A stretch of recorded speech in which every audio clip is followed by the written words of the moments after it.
Hello student, आज हम लोग पढ़ेंगे 1.3 का पाँचवा नंबर का सवाल है 1/17 के दशमलव प्रसार में अंकों के पुनरावृत्ति खंड में अंकों की अधिकतम मतलब ज़्यादा से ज़्यादा संख्या क्या हो सकती है। अपने उत्तर की जांच करने के लिए विभाजन क्रिया कीजिए। 1/17।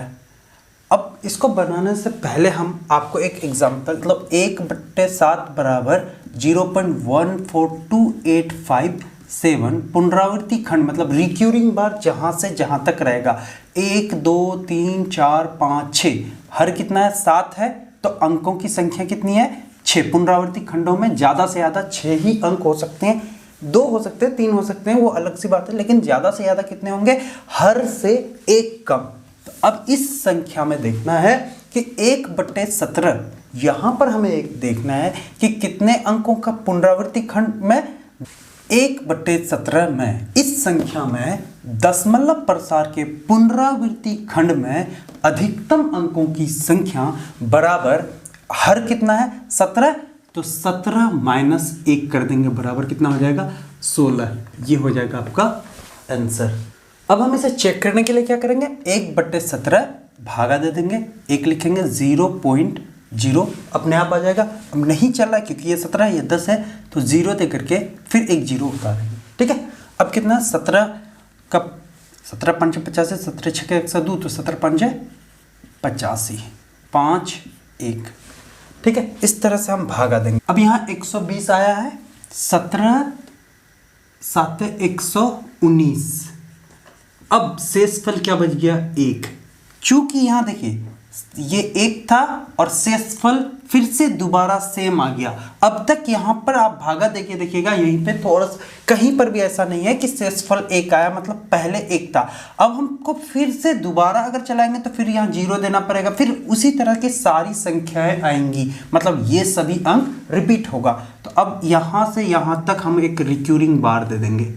ठीक है, क्यों? क्योंकि शेषफल फिर पहले जैसा आ गया। ठीक है, अब गिनती करेंगे 1 2 3 4 5 6 7 8 9 10 11 12 13 14 15 16। पुनरावृत्ति खंड में कितने अंक आ गए 16 अंक आ गए, मतलब हमारा हिसाब बिल्कुल सही है।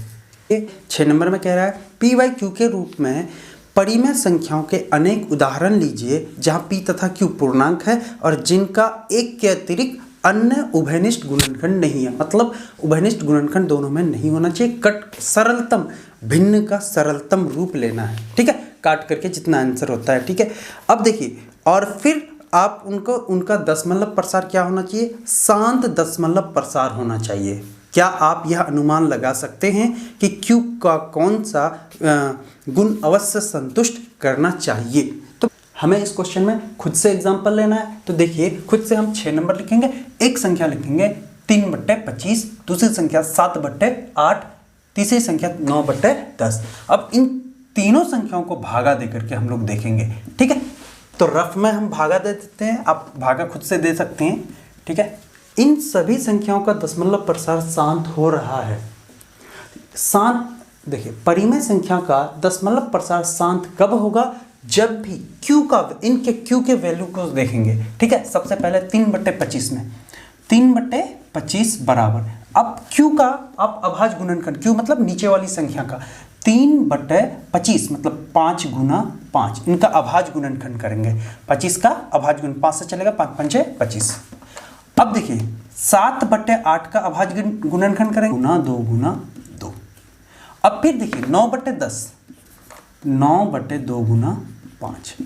अब इन सभी संख्याओं में जिनका भी दशमलव प्रसार शांत होगा तो उनके क्यू का कौन सा गुण होगा, क्यू का गुण होगा कि क्यू के अभाज्य गुणनखंड में हमेशा सिर्फ 2 हो सकता है, सिर्फ 5 हो सकता है, या सिर्फ 2 और 5 होगा। इसके अलावा कोई तीसरी संख्या अगर अभाज्य गुणनखंड में आ जाए तो वह दशमलव प्रसार शांत कभी नहीं होगा। तो क्यू का यहां लिखेंगे शांत दशमलव प्रसार के लिए क्यू का अभाज्य गुणनखंड हमेशा, अभाज्य गुणनखंड में हमेशा देखिए हम क्या कि सिर्फ 2 या सिर्फ 5 या 2 और 5 दोनों हो सकता है। ठीक है, 7 नंबर का सवाल है, ऐसे 3 संख्याएं लिखिए जिनके दशमलव प्रसार अनवसानी अनावर्ती हो। अनवसानी अनावर्ती मतलब अशांत होना चाहिए और उसकी पुनरावृत्ति खंड में सभी एक जैसी संख्या नहीं। अनवसानी अनावर्ती, अनवसानी अनावर्ती मतलब यह है कि अशांत अनावर्ती होना चाहिए। तो इसका एक छोटा सा आप ट्रिक याद रखिएगा कि सिर्फ जीरो की संख्या बीच में बढ़ाते जाएंगे और जो संख्या हम कुछ भी आप संख्या लो उसको फिक्स रख दो। जैसे हम ले लेते हैं 2.10 100 100 1 1 4 times 0 1 5 0। ठीक है, इस तरह से यह संख्या क्या माना जाएगा? अनवसानी अनावर्ती। एक संख्या हुआ, दूसरी संख्या आप कुछ भी ले लो, जैसे 3.14 फिर 1400 14000 1440 1450, इस तरह से लिख सकते हैं।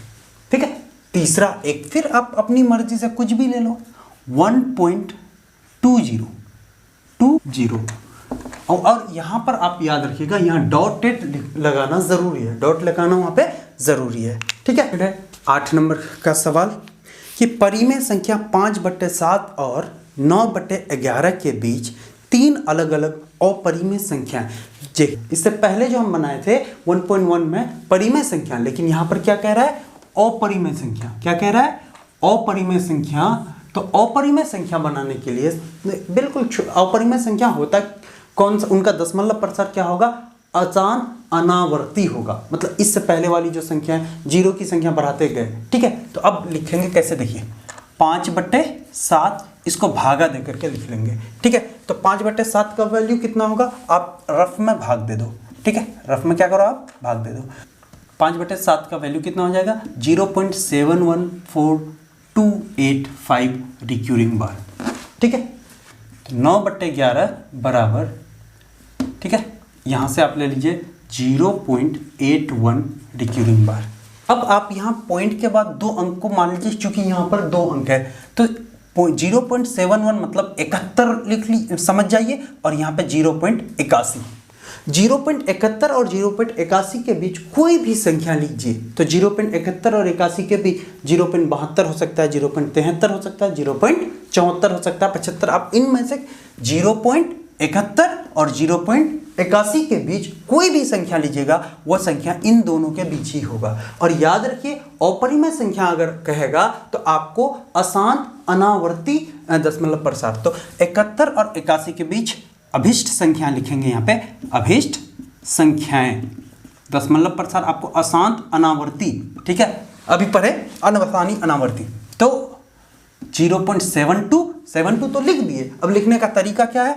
जीरो की संख्या बढ़ाएंगे, फिर ये फिक्स रखेंगे 7200 7200 7240। इस तरह से ये एक संख्या हो गया।